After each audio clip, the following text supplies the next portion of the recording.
Hello everyone. तो आज का जो हमारी चर्चा होगी, रिसेंटली हमने देखा है कि लगभग 5,000 लोग कहाँ पे टर्की और सीरिया में भूकंप से मारे गए। तो आज का हमारा जो सेशन है उसमें हम जानेंगे कि भूकंप आता कैसे है, भूकंप आने के कारण क्या है, इसके अलावा किन किन जोन में भूकंप आता है, इसके अलावा कितनी भूकंपी तरंगें होती है। सबसे पहले समझ में आता है कि भूकंप होता क्या है, हमें समझना है भूकंप होता क्या है। तो भूकंप का कारण है टेक्टोनिक प्लेट्स।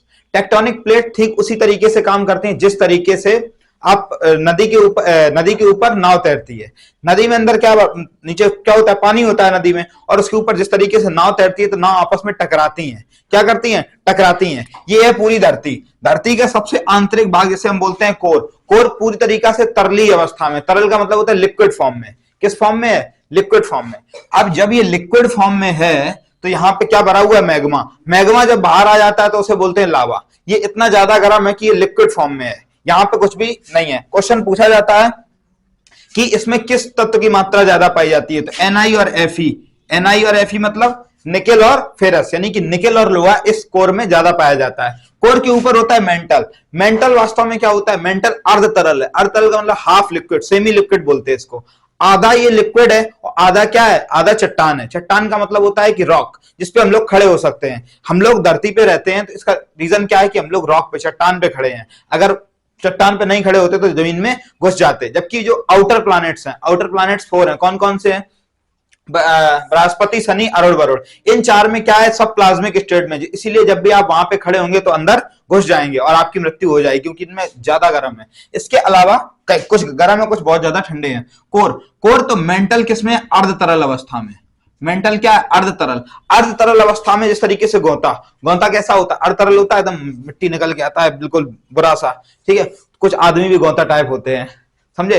तो गोंता जो होता है, नाली वगैरह जब साफ होती है तो जो निकलता है उसे ही बोलते हैं, तो वो अर्ध तरल अवस्था में होता है। अर्ध तरल में ही जेली आपकी आती है। जेली वास्तव में आइंस्टीन, बोस आइंस्टीन कंडेंसेट के अंदर भी आती है, प्लाज्मिक स्टेट में। प्लाज्मिक स्टेट अलग होती है। तो पदार्थ की वास्तव में 5 अवस्थाएं होती है, वो अलग टॉपिक है, वो साइंस का टॉपिक है। तो अर्ध तरल अवस्था में होने की वजह से इसके ऊपर प्लेटें पाई जाती हैं। देखो, प्लेट ठीक मैंने शुरुआत में बताया था, नाव की तरीके से होती है। जिस तरीके से नदी के ऊपर नाव चलती है तो नाव आपस में क्या होती है? टकराती है, बार बार टकराती है। अगर उसको सही चलाने वाला ना हो तो टकराती है। अब ये प्लेटें इतनी इतनी बड़ी होती हैं, तो प्लेटें किस पे पाई जाती हैं? क्रस्ट पे। किस पे? क्रस्ट पे। हिंदी में इसको बोलते हैं भूपर्पटी। ये प्लेटें इतनी मोटी होती हैं, इतनी मोटी कि 100 किलोमीटर मोटी परतें होती हैं। 100 किलोमीटर मोटी, मतलब यहां से अगर आप कानपुर जाएंगे, जिस जगह से यहां से है, तो 100 किलोमीटर इतनी मोटाई होती है परतों की, और लंबाई तो बहुत ज्यादा होती है। तो पूरे विश्व में 7 बड़ी बड़ी प्लेटें हैं, 7 बड़ी बड़ी प्लेटें, और 19 जो है वो छोटी छोटी प्लेटें हैं। कितनी है? 19 छोटी छोटी प्लेट है, जिनमें 2-3 प्लेटें बहुत ज्यादा पूछी जाती है। नचका प्लेट, तो नचका प्लेट अमेरिका में पड़ती है। कोकोस प्लेट, ये सब प्लेटें कई बार पूछी जाती हैं।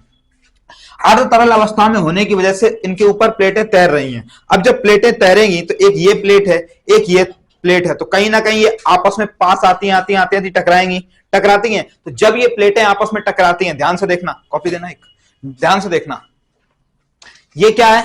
एक प्लेट ये है और एक प्लेट ये है। ये बीच में क्या? अर्ध तरल। अर्ध तरल का मतलब इसके ऊपर से प्लेट आ रही है। एक प्लेट ने इस तरफ धक्का लगाया, एक प्लेट ने इस तरफ, तो बीच का हिस्सा उठने लगा। उठने के अलावा यहां पे तुमने देखा कंपन उत्पन्न हो गया। कंपन का मतलब धीरे धीरे झंझनाने लगा। ठीक है, झंझनाहट उत्पन्न हो गई। कहां कहां झंझनाहट होने लगी? देखना, ये है, इस तरीके से था। एक प्लेट ऐसे बड़ी, ये बड़ी, ये बड़ी, ये बड़ी, तो ये देखो, ये चीज नीचे गिर गई, ये जो है कैप नीचे गिर गया। इसे ही हम लोग क्या बोलते हैं? इसे ही हम लोग बोलते हैं प्लेट, टेक्टोनिक प्लेट्स। तो टेक्टोनिक प्लेट्स की ही वजह से क्या आते हैं? भूकंप आते हैं। भूकंप आने का कोई कारण स्पेशल नहीं है। इसके अलावा भूकंप को नापते किससे हैं? तो भूकंप को नापते हैं सीस्मोग्राफ से। सीस्मोग्राफ से नापा जाता है और रिचर स्केल पे इसको वो मापा जाता है, समझे? सीस्मोग्राफ वास्तव में एक ग्राफ होता है, इससे ज्यादा कुछ नहीं होता। रिचर स्केल में कितने पैमाने होते हैं? 11 पैमाने। हर पैमाना 1 से 10 गुना ज्यादा खतरनाक होता है। अगर किसी जगह पे 1 तीव्रता का भूकंप आया है और कहीं पे 2 तीव्रता का आया है, तो जो 2 वाला होगा वो 1 से 10 गुना ज्यादा खतरनाक होगा। इसके अलावा जहां कहीं 3 आया है तो वो 2 वाले से 10 गुना, 4 वाला 3 वाले से 10 गुना, 5 वाला 4 वाले से 10 गुना, इस तरीके से चलता रहता है। तो जनरली जहां 4-5 भूकंप आते हैं वो जगह ज्यादा खतरनाक नहीं होती है। इसके अलावा अगला टॉपिक इसी में आता है कि भूकंपी तरंगें क्या होती हैं।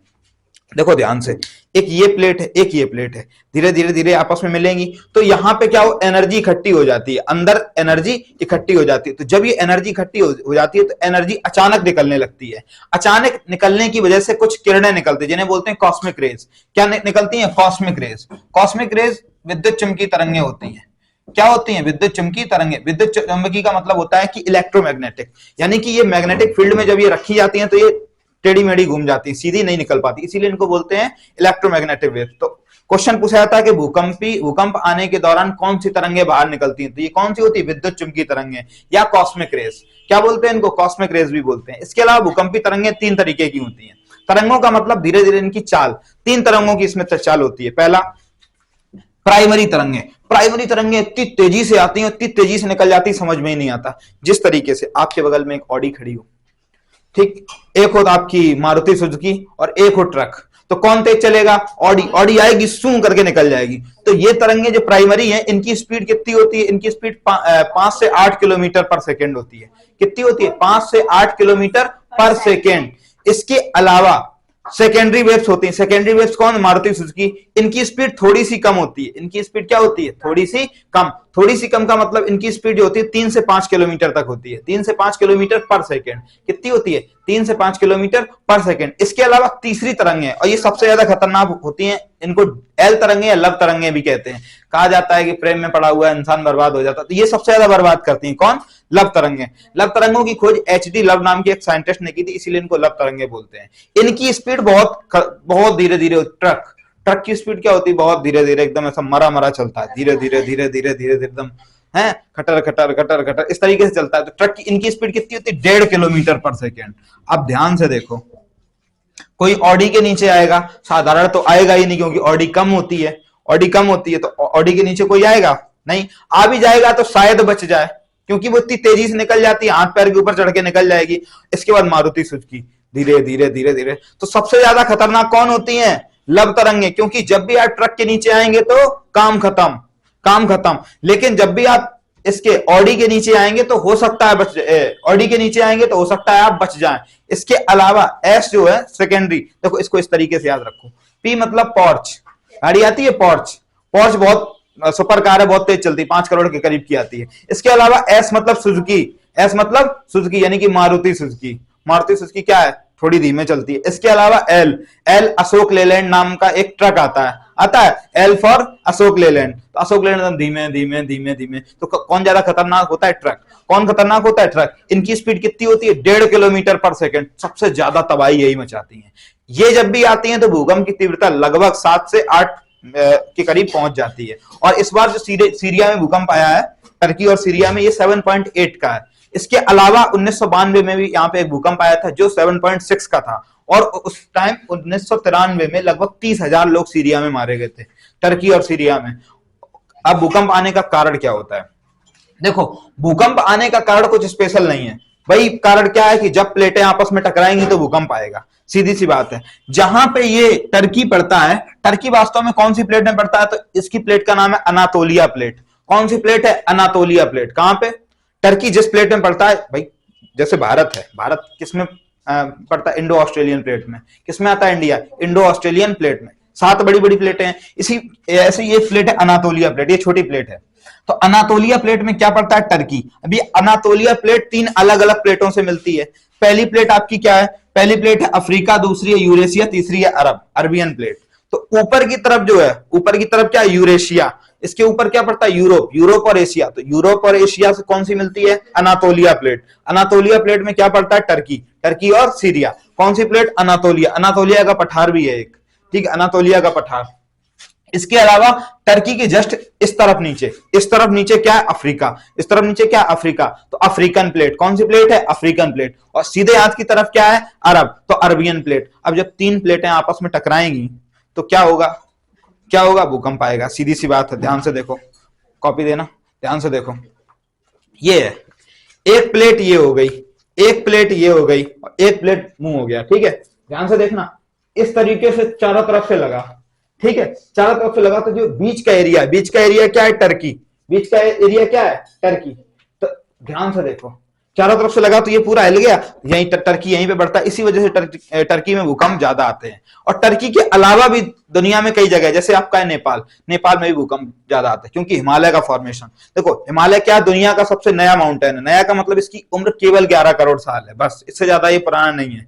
तो 11 करोड़ साल इतनी कम उम्र होने की वजह से, अब तुमसे कोई कहे हमारी उम्र कितनी है, 100 साल है, हम अभी नए हैं कोई एकदम आए बुड्ढे टाइप के, अरे बेटा मेरी उम्र क्या, अभी तो 100 ही साल है, अभी तो 100-200 साल और जिएंगे, तो अजीब लगेगा, लगेगा कि नहीं। जबकि माउंटेन्स में क्या होता है कि जब तक माउंटेन 16 करोड़ साल पुराना नहीं हो जाए तब तक उसको माउंटेन नहीं मानते, तब तक उसको नया माउंटेन। बच्चे हो तुम अभी, जैसे तुम लोग होते हो, ठीक है, 10-15 साल का बच्चा के, ठीक है, और जैसे तुम 30-35, हाँ अब ठीक है। तो इसी तरीके से हिमालय अभी क्या है, और माउंटेन्स के सामने बच्चा है। इसके अलावा दूसरा माउंटेन कौन है भारत में, अरावली। तो अरावली दुनिया का सबसे पुराना माउंटेन है, और दुनिया का सबसे नया माउंटेन क्या है, हिमालय।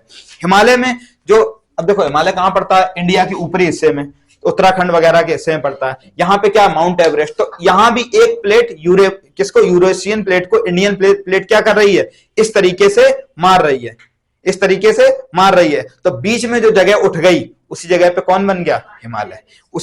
उसी तरह कौन बन गया, हिमालय। हिमालय या एवरेस्ट, जो जमीन सबसे ज्यादा उठ गई वो क्या बन गई, हिमालय। देखो ये वाली कौन सी प्लेट, ये वाली कौन सी प्लेट है, ये मान ली इंडियन प्लेट। ये वाली कौन सी प्लेट है, यूरेशियन प्लेट। तो जब इंडियन प्लेट यूरेशियन प्लेट को इस तरीके से धक्का करेगी, कैसे, इस तरीके से, तो बीच की जमीन उठ जाएगी। बीच की जमीन जब उठ जाएगी, इसी से तो क्या बना है, हिमालय। ऐसे ही हिमालय का फॉर्मेशन हुआ है।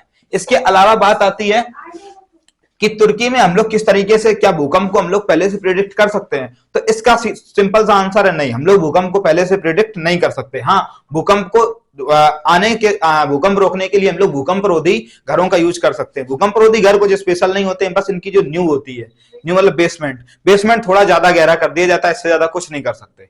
या फिर आप हवा में बना लो, तो हवा में तो घर बन नहीं सकता। जापान ऐसी टेक्नोलॉजी लाने की कोशिश कर रहा है जो अपने घर को शिफ्ट किया जा सके, लेकिन अभी तक वो सक्सेस नहीं हुआ है। आगे देखो, रिसेंटली जो तुर्की में भूकंप आया, इसमें लगभग 4300 से 4400 लोग मारे गए, 8000 लोग घायल हुए हैं। इसके अलावा भूकंप में एक चीज और आती है, एक होता है हाइपोसेंटर, एक होता है एपिसेंटर। हाइपोसेंटर और एपिसेंटर, तो जहां से भूकंप बनता है, क्या, जहां से भूकंप बनता है उसे क्या बोलते हैं, हाइपोसेंटर। उसे क्या बोलते हैं, हाइपोसेंटर। हाइपोसेंटर हमेशा ज्यादातर किसमें होता है, मेंटल में। जो गहरे भूकंप होते हैं उसमें हाइपोसेंटर कहां होता है, ऊपरी मेंटल, ऊपरी मेंटल। तो जहां से भूकंप बनेगा उसे क्या बोलेंगे, हाइपोसेंटर। क्या बोलेंगे, हाइपोसेंटर। ठीक, जहां से तुम पढ़ना शुरू करोगे उसे क्या बोलेंगे, घर से ही शुरू होती ना पढ़ाई थोड़ी बहुत। और जब तुम जहां से एग्जाम देने शुरू कर जाओगे उसे क्या बोलेंगे, एपिसेंटर। तो हाइपोसेंटर कहां होता है, घर का मतलब जहां से शुरुआत हुई हो। तो भूकंप की शुरुआत कहां से हुई है, हाइपोसेंटर से, घर से। इसका घर जनरली कहां होता है, मेंटल में, लेकिन क्रस्ट में भी हो सकता है। क्रस्ट में जब इसका घर होगा, तो भूकंप धीमा आएगा, धीमा एकदम आराम से, यार चलो तुम्हें कोई प्रॉब्लम ना हो जाए, ये वो। और जब एकदम गहराई वाला होगा, ठीक, तो क्या आएगा, बहुत ज्यादा खतरनाक हो जाएगा भूकंप। इसके अलावा जहां से भूकंप सबसे पहले नापा जाता है, क्या किया जाता है, नापा। या सबसे पहले जहां पे भूकंप पता चलता है उसे क्या बोलते हैं, एपिसेंटर। क्या बोलते हैं, एपिसेंटर। क्या बोलेंगे, एपिसेंटर। ठीक, यहां तक बात समझ में आई। आगे देखो, इसके अलावा हम लोग भूकंप में कई चीजें और आती हैं, जैसे सीस्मोग्राफ। तो पुराने जमाने में सीस्मोग्राफ का यूज किया जाता था। फिर इसके बाद रिचर स्केल, ठीक है। सीस्मोग्राफ एक वास्तव में ग्राफ होता है, एक कागज का टुकड़ा, ठीक है। इसको मशीन वगैरह में लगा के इस तरीके से भूकंप नापा जाता है, और कुछ स्पेशल नहीं होता है, सब कुछ बड़ा आसान होता है। इसके अलावा भी हम देखेंगे कि किन किन जगहों पर कब कब भूकंप आया है, भूकंप की उत्पत्ति कैसे हो सकती है। तो भूकंप की पहली उत्पत्ति होगी टेक्टोनिक प्लेट से।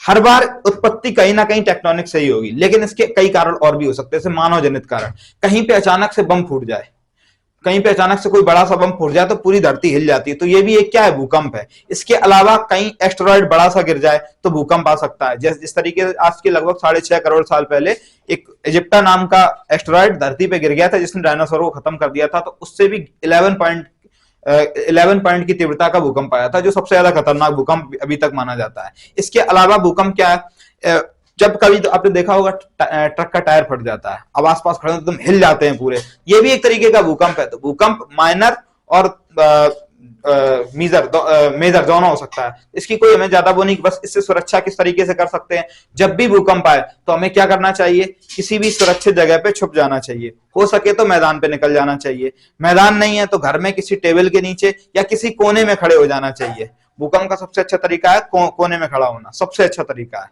इसके अलावा जो लोग खत्म हुए हैं, जो लोग मारे गए हैं, उनके लिए उनको श्रद्धांजलि, और बाकी उन लोगों को क्या करना चाहिए, भूकंप रोधी घर बनाने चाहिए। बहुत बहुत धन्यवाद।